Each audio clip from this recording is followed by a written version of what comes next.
लक्ष्मण भैया जिंदाबाद जिंदाबाद जिंदाबाद। लक्ष्मण भैया मत घबराना, जनता तेरे साथ है। भवाडी पंचायत के मुखिया कैसा हो, लक्ष्मण भैया जैसा हो। भवाडी पंचायत के जनता जिंदाबाद जिंदाबाद जिंदाबाद। Music by Manoj अलवेला।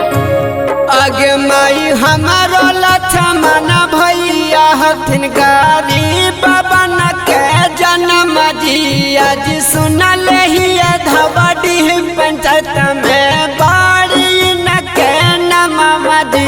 आज बाड़ी न के नम जी, आज सुंदर न के कम जी। आज फिर से बनई है चाची लक्ष्मण भैया के मुखिया जी।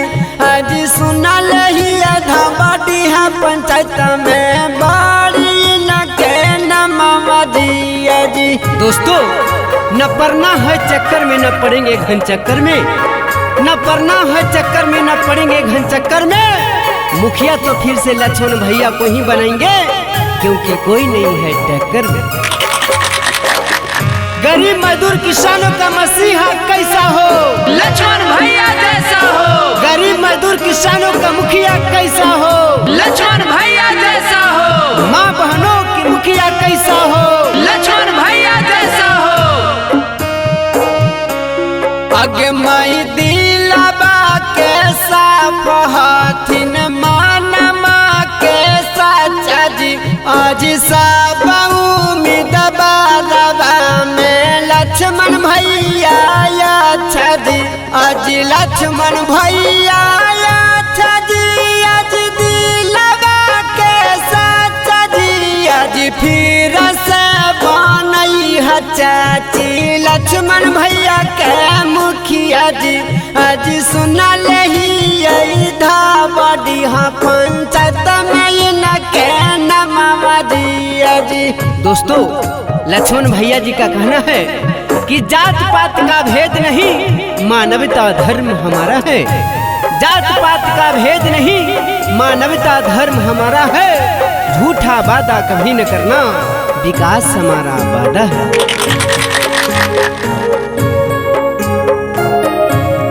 आगे माई इंदराया बासा दिला थुन बिराधा पे सनवा जी। आज नाली गाली रोड दिला थुन दीहा चाची धाया नवा जी। आज दीहा चाची धाया नवा जी। आज है करथुन सब काम जी। आज सुनल ही धवाडी पंचायत में बाड़ी न के नम जी। आज फिर से बनई है चाचा लक्ष्मण भैया के मुखिया जी। दोस्तों, लक्ष्मण भैया जी का कहना है कि चौमुखी विकास होगा, यही मेरा इरादा है। चौमुखी विकास होगा, यही मेरा इरादा है। सबका सपना पूरा होगा, यही मेरा वादा है। लक्ष्मण भैया मत घबराना, जनता तेरे साथ है। धवाडी पंचायत के मुखिया कैसा हो, लक्ष्मण भैया जैसा हो। लक्ष्मण भैया जिंदाबाद जिंदाबाद जिंदाबाद। आगे माई माँ जादूर किसान सोना छात्र ना जाबन जी। आज लक्ष्मण भैया के जीतई है चाची है करथुन कालिया नमा जी।